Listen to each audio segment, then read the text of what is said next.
Terima kasih masih di Sapa Indonesia Pagi bersama saya Mario Sarong dan sejumlah narasumber saya. Ada pakar hukum pidana Universitas Jenderal Sudirman Prof. Hipnu Nugroho, kuasa hukum terlapor pihak Roy Suryo yakni Ahmad Kozinudin, dan juga kuasa hukum Presiden ke-7 Republik Indonesia Joko Widodo Rifai Kusumanegara. Saya ke Bang Rifai. Bang Rifai, bagaimana Anda melihat tuntutan bahwa jika persidangan nanti sudah seharusnya ijazah asli itu ditunjukkan ke publik ataupun di persidangan? Menurut Anda seperti apa?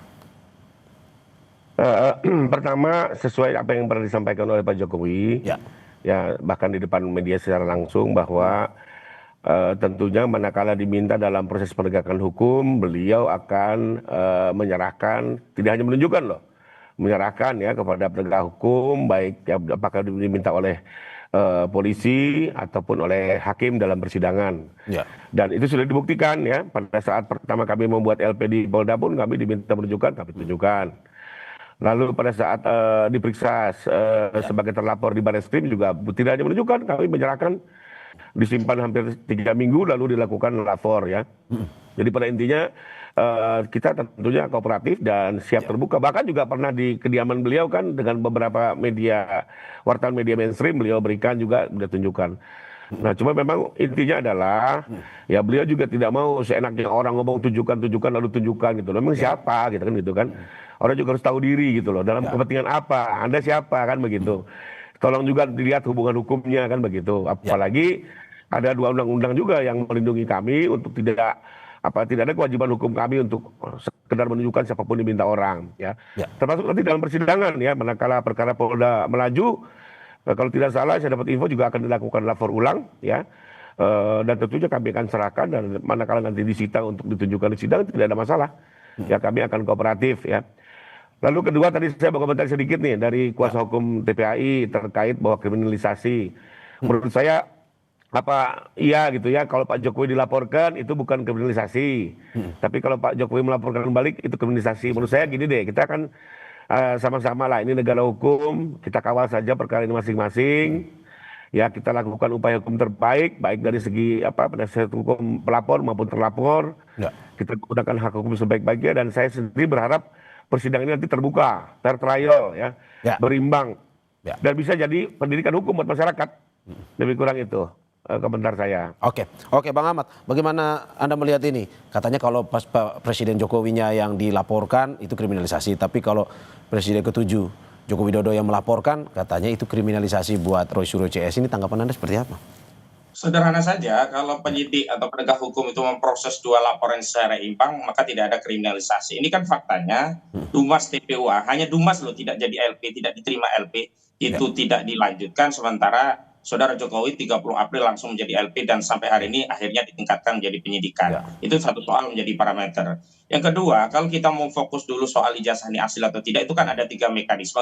Melalui PT-UN, melalui perdata, dan melalui pidana. Melalui PT-UN tidak mungkin karena besikingnya sudah lewat 90 hari. Melalui perdata selalu saja ya di NU, dan kemarin di Surakarta akhirnya di NU, sehingga tidak bisa masuk untuk melihat ijazah karena apa? Dihentikan, belum sampai pokok perkaranya. Dan kalau melalui pidana yang paling fair itu dengan pasal 263 KUHP. Dumas yang diajukan di Barreskrim, bukan melalui pasal fitnah dan pencemaran. Jadi tuntaskan dulu dugaan 263, kalau tidak terbukti Jokowi bebas, dan terbukti dalam pertimbangannya ditegaskan bahwa ijazah tersebut sah, tidak ada masalah, baru masuk ke pasal fitnah dengan modal putusan itu. Ini kan dipaksa, nggak seimbang. Kita diminta untuk membuktikan sesuatu, sementara kita menjadi terdakwanya nantinya. Kenapa? Karena untuk membuktikan ijazah dokumen asli itu bukan dalam konteks ya pasal 263 tentang dugaan pemalsuan dokumen, tapi dalam rangka untuk membuktikan 310 dan 311 KUHP. Dan di dalamnya juga memuat 32 Undang-Undang ITE, 35 Undang-Undang ITE, 160 KUHP, 28 ayat 2, 28 ayat 3 Undang-Undang ITE. Ini kan intensinya kelihatan jelas. Kalau tadi loh persoalannya hanya soal ingin mengembalikan marwah wibawa, ya udah nggak usah pakai pasal 35, 32. Fokus saja 311, 310. Kan itu laporan Saudara Jokowi, ada pasal 35 yang ancamannya 12 tahun, ada pasal 32 yang ancamannya 8 tahun. Ini kan intensinya jelas mau menjarain orang. Kalau memang targetnya mau menjarain orang, itu kan sudah dilakukan juga terhadap Gus Dur. Dan persoalannya kan di Gus Dur, sidang selama 6 bulan saya hadir, itu ijazah kan juga nggak pernah dihadirkan gitu loh. Apakah iya sekarang mau memperlama persoalan ini kalau memang ada asli dengan menunjukkan ijazah itu juga selesai dengan dalih tidak punya kewenangan dan sebagainya. Ada hubungan hukum warga negara dengan presiden ketujuh. Dia dulu itu pernah memegang jabatan sebagai kepala negara dan kepala pemerintahan selama 2 periode. Dan menjadi hak warga negara ingin tahu, bertanya, apakah presidenku punya ijazah asli atau sebaliknya? Memang ijazahnya palsu. Dan tinggal dijawab, ini loh rakyatku, aku dulu memimpinmu 10 tahun, ijazahku asli. Case close gitu loh. Gak perlu ada korban, gak ada yang perlu masuk penjara, gak perlu ada yang dihinakan sehinanya, gak perlu ada yang direndahkan sedarkahnya. Sesimpel itu begitu loh. Oke, tapi kan memang sudah ada Mas Ahmad disclaimer bahwa itu sudah ada Barreskrim bilang itu valid. Ini Polda pun begitu. Bagaimana Anda melihat ini? Bahwa ini sudah ada pernyataan dari satu institusi polisi yang menyatakan bahwa itu valid.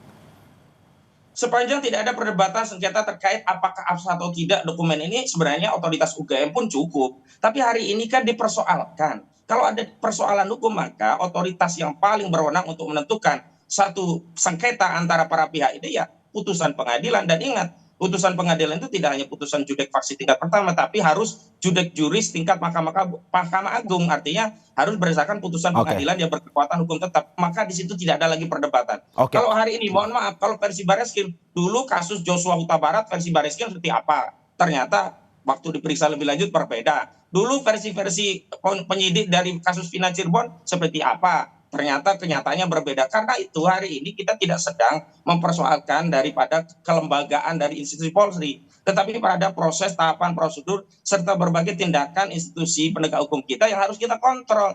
Dan saya sekali lagi mau konfirmasi, memang saudara Joko Widodo bukan lagi presiden hari ini. Tetapi naiknya kasus ini menjadi LP langsung diterima di 30 April, sementara Dumas nggak pernah naik-naik. Lalu hari ini naik menjadi penyidikan, itu menjadi bukti bahwa saudara Joko Widodo meskipun sudah purna tugas, tapi kekuasaannya masih melingkupi seluruh aparat. Karena itu saya tidak percaya kasus ini sebelum Kapolrinya diganti. Karena apa? Kapolrinya itu dulu yang melantik adalah saudara Joko Widodo. Secara bahasa Jawa saja pasti ewo-ewo. Apalagi kalau sudah banyak hal-hal yang diberikan oleh saudara Joko Widodo kepada Listio Sigit Prabowo. Karena itu, kalau ingin kepercayaan publik terhadap masalah ini bisa kredibel gitu ya, harusnya transparan. Nah, ini Polda mengulangi yang di Barreskrim ya, gelar perkara gak ngajak para pihak saja dipersoalkan dengan gelar perkara khusus. Hari ini gelar perkara sepihak, kamu nggak pernah dilibatkan. Dan laporan awal saudara Jokowi, ini buktinya cuma apa? Fotokopi.